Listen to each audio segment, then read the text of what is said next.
மத்திய அரசு அறிவித்துள்ள புதிய நெல் கொள்முதல் விலைக்கு திருவாரூர் மாவட்ட விவசாயிகள் கடும் எதிர்ப்பு தெரிவித்துள்ளனர்.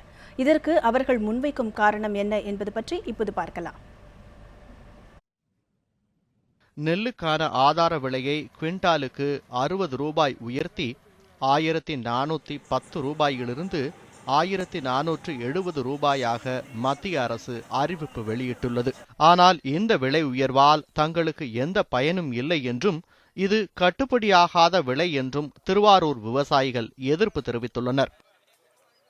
இந்திய அரசு உயர்த்தி இருக்கிற இந்த 60 ரூபாய் என்பதை உடனடியாக மாற்றி ரூபாய் 2500 குறைந்தபட்ச விலையாக விவசாயிகள் கிடைப்பதற்கு உறுதி செய்தால் மட்டுமே விவசாயிகளை மூச்சுவிட முடியும், விவசாயிகள் இந்த விவசாயத்திலிருந்து அவர்களை பாதுகாக்க முடியும் என்பதுதான் எங்களுடைய கோரிக்கையாக வைக்கிறோம். ஏற்கனவே கர்நாடகாவிலிருந்து உரிய நேரத்தில் போதிய தண்ணீர் கிடைக்காததால் 3 போகம் விளைந்த விவசாயம் தற்போது ஒரு போகமாக மாறியுள்ளதாக விவசாயிகள் வேதனை தெரிவிக்கின்றனர். இந்நிலையில் குவிண்டாலுக்கு 60 ரூபாய் மட்டுமே உயர்த்தியுள்ளது போதாது என்றும் மாறாக குவிண்டாலுக்கு 2500 ரூபாயாக உயர்த்தி அறிவிக்க வேண்டும் எனவும் வலியுறுத்தியுள்ளனர்.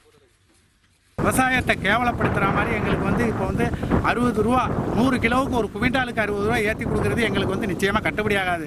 இது எங்களுக்கு கூடுதலாக போட்டு கொடுத்தாதான் விவசாயம் பண்ணலாம், இல்லைனா விவசாயம் ஒரு கேள்விக்குறியாக போயிடும்.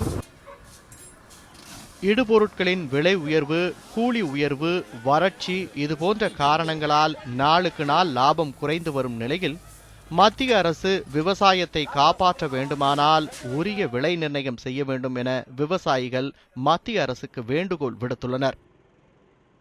இதனால விவசாயிகளுக்கு எந்த பிரயோஜனமும் கிடையாது. விவசாயங்கிறது செய்ய முடியாத சூழ்நிலைக்கு விவசாயிகளை படு பாதாளத்துக்குள்ள கொண்டு போற நிலைமையில இந்த 60 ரூபாங்கிறது கண் துடைப்பு. மத்திய அரசாங்கம் மறுபரிசீலனை செய்து 2500 ரூபாய் கொடுத்தாங்க அப்படின்னா நாங்களும் தொழில் செஞ்சு வாழ்க்கையில முன்னுக்கு வர முடியும். விவசாயிகளின் கோரிக்கையை மத்திய அரசு பரிசீலிக்குமா?